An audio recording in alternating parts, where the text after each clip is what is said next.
Now, the rest of the story.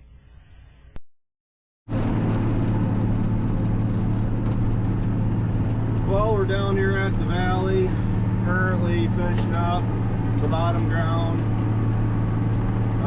Highly variable, I guess, is what the assessment is for down here. The bottom ground, I'd say, still looks the best out of everything that's down here. It took me an hour and a half to do the outside round around all the fields that are down here. But the reason I do that is I open everything up because Ryan did come down with the other mower in the 4640, and it looks like he's got the upper bottom done, but the neighbor's place, my main field up here, it needs to be ripped up. I was on the fence. I was really thinking about doing it this year, but ultimately didn't get around to it, didn't do it, because I'm not really sure how I want to go about it. Largely just because, like, for the farm that we're currently on, row crops really aren't in the cards as far as coming down and putting corner beans in. And my only option is to really tear it up and seed it back down. Now, I have some experience, not a lot of experience, going through and tearing up existing grass, alfalfa, and then seeding it back down and actually getting it to work. Alfalfa itself, you actually have to have a cool down period, usually a year or so, because the alfalfa, I don't know all the technical terms. I do, but I don't. At least not right now. Essentially, the alfalfa, the roots throw out, I'm going to call it a chemical, into the soil, and trying to seed down any more alfalfa, it just won't take. So that's why you usually have to rotate out for a year into some form of a row crop, corn or beans. And the rotation I'd prefer to see is you take it out of alfalfa, you rotate a year of corn, then a year of soybeans, and then go back in and reseed it to whatever you want to put down as far as your grass or your hay crop. Following the soybean stubble, or following a year after having a field planted with soybeans and then seeding it, really does bring back a really nice hay crop. Largely just because of the nitrogen credits you have from the soybeans. A lot nicer to plant in the spring too, a lot less residue to deal with. So as far as down here, armyworms are one of a few things that burn me down here.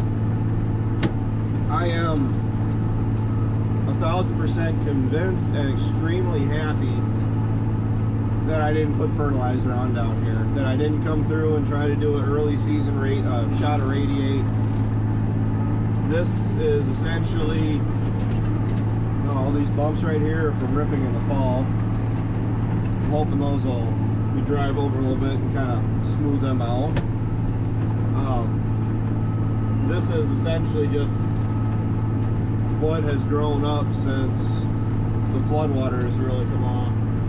But that is one of the things that has been an issue down here with my first cut of hay off the valley. The bottom itself is the biggest return for my time. Most tons per acre. A lot of people say the reed canary cows don't like it. It's not that good of a crop. The first crop is definitely more stalky, stemmy. But the second cut, the third cut stuff, I just fed up the last 2 bales of it that I had from last year that I actually carried over. The cows love it. They chewed on that stuff right down to the concrete, and really hasn't deterred me away from being willing to feed it to my cows. I mean, ideally I go through and I put like a alfalfa bale in, and then one alfalfa bale, and then the rest can be grass as far as I'm concerned. And it seems to be working out for me. The cows did look a little rough there coming out of winter because they had lice. I didn't get them poured or anything, so they were scratching a lot, so they had bare patches on their skin. They've gotten past that. Their bodies have gotten their condition back, because when it was cold out, they never didn't have feed in front of them. I can hear my grandpa saying it, but if they're standing there bawling, they're not gaining weight. Well, I don't want my cows to gain weight. Not, you know, to get fat. I just want them to be healthy. And because we're in generally the nicer weather, I'm perfectly fine with putting in 3 bales in the bale feeders, and then I have that wet wrapped seeding from last year. I have 10 bales of that stuff yet.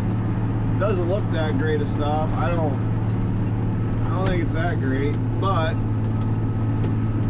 it was ripe enough where it had oats in it, and if I put one of those out where we were putting the bed pack over the winter, the cows will actually, they'll chew on the grass, but then they go through it and just tear apart those straw bales. So it's roughage, and they definitely don't seem to be taking any hurt. We haven't gotten the pasture fence put back in yet. Not really going to do a whole lot of good anyway, other than the fact that I'm running the cattle through the chute tomorrow. So having a place where I could have shushed the bulls would have been nice, but we got the pens and everything set up. I think we're going to be good. On top of that, I want to potentially run 2 of my bulls through the chute and change their tags out.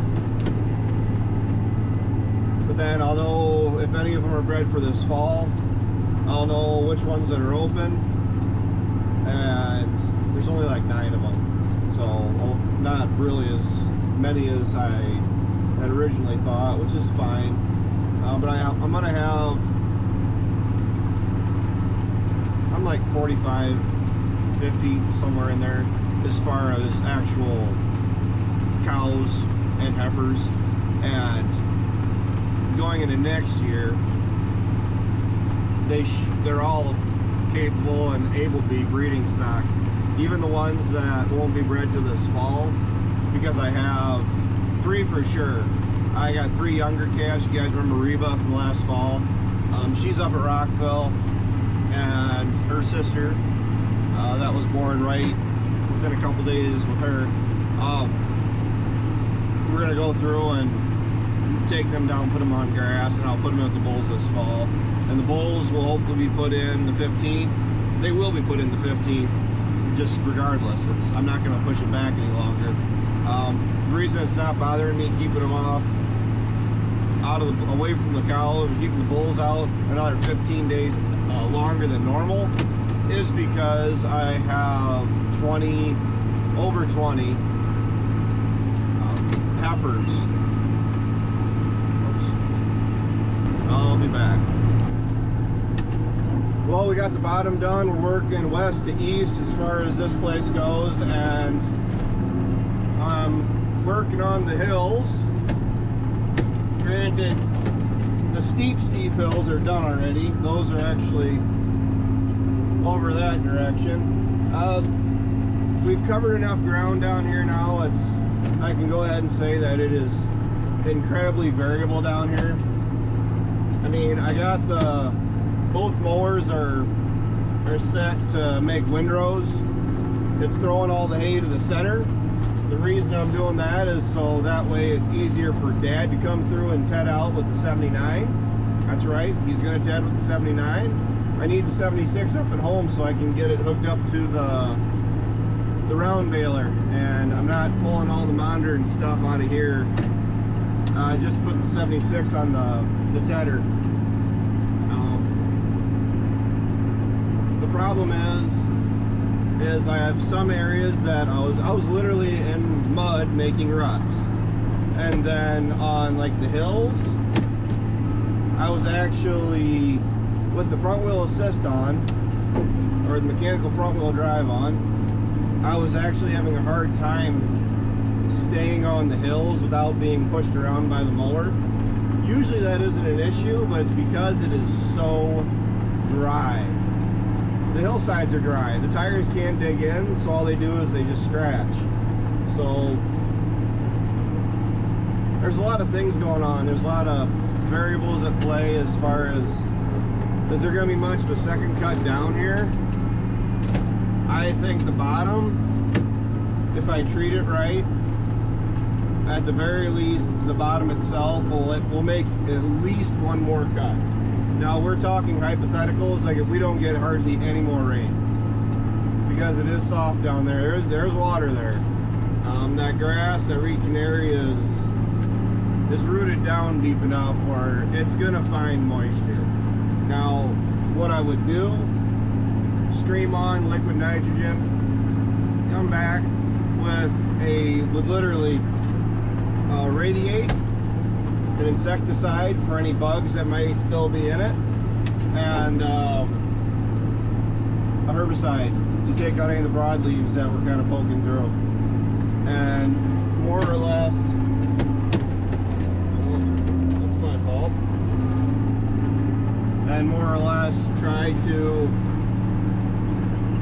swing for the fence on my second cut regrowth down here. Now, if I think there's much potential, I'm not going to make any final decisions until we bale it. But if I think there's potential to come through and treat the whole farm, you know, with the whole package, I mean, liquid nitrogen and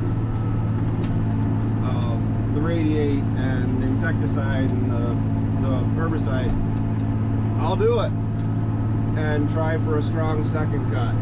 Because as of right now, it is June 11th. We're about a week later than last year, I believe. Get it made this week, nitrogen next week, spray my foliars and stuff the following week, you know, to get a little bit more regrowth back, and then really probably not consider coming down and making this until the end of July, 1st of August. When that time comes around, make a management decision to go ahead and make it, or just let it grow, let it do whatever it's going to do, and try to let it overgrow, and only aim for one more cutting, maybe try and make it 1st of September. It all depends on the weather. That field over there, that's 7 acres. That's not worth cutting again as of right now. I ripped it last fall. The ripping on that field in particular, that hurt me bigly.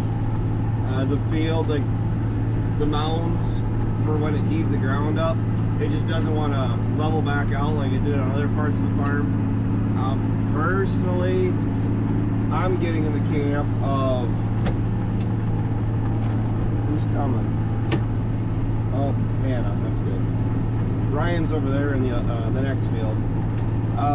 But as far as that field goes, I'm really thinking about bringing the disc down, working it down, and seeding in, direct seeding, just straight alfalfa.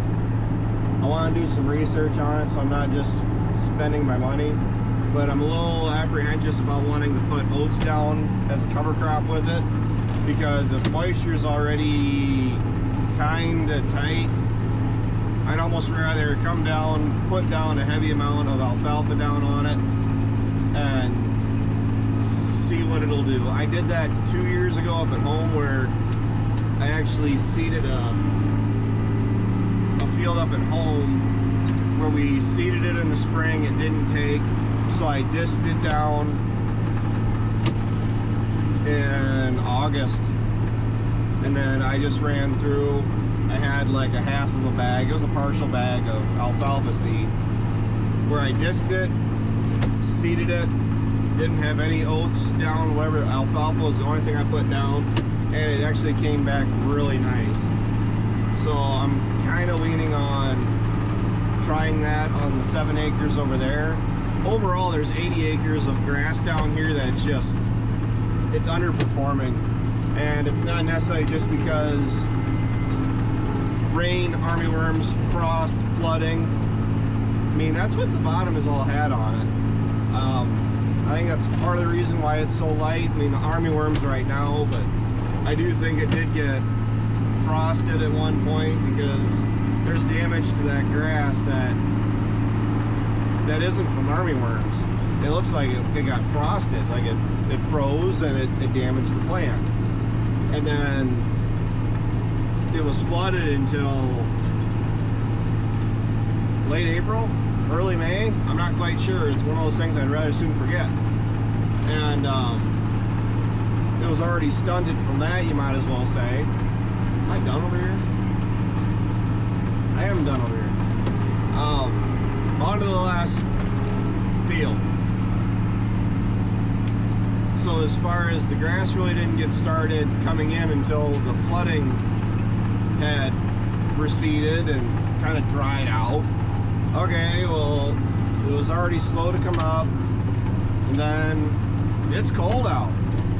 I mean, I'm wearing a little bit more than just a light jacket, but it is cold out. It is 55 degrees. It wasn't supposed to get above 60 today. The sun was supposed to come out, which it hasn't yet, and it's already going on 5:30. Should be done down here, I'd say by 7, pretty easy. I mean, that's why I had Ryan come over. When Ryan's down here in the 46 and that other mower, I try to give him the open fields, the back and forth, so that way he can just roll right through acres, and he did exactly that. But this is another part of this farm that I'd like to go through and just disc it and seed something else in. I'd like to do alfalfa. I mean, grass is great, grass is tonnage. The grass also needs a lot of nitrogen to get it to really do anything. Well, so there's that.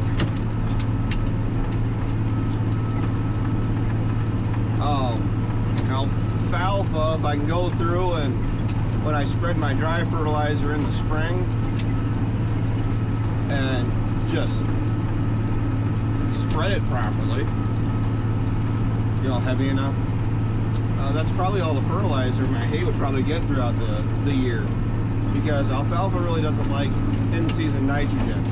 I've already done a bunch of reading up on that, and actually what guys are telling me is if you add additional nitrogen, and the nitrogen I'm talking about is going through with my sprayer and streaming on a bunch of liquid 32, and I've been told is that'll actually burn out the alfalfa quicker, and the grass will be back.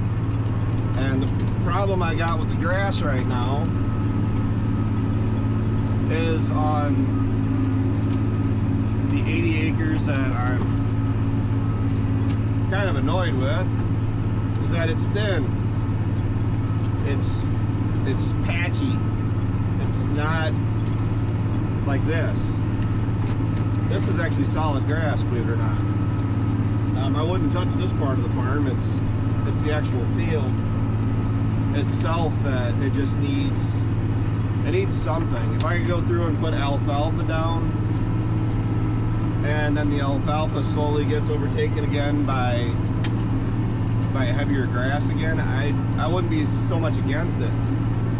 Part of what I'm dealing with is, before I took this place back over on the 40 acres over there, this 40 acres is it's the grass type. Whatever's what even is it at this point. But the grass, I get one good cutting off of it, even with the nitrogen and everything else. It just doesn't really seem to want to add up to tons. And like that 7 acres, I'm thinking about tearing that up, direct seeding that to alfalfa. No, seeding it directly to alfalfa. And, oh, that's a stick. Alright, I was wondering what that was earlier. And seeing if it works, you know, trying it on 7 acres versus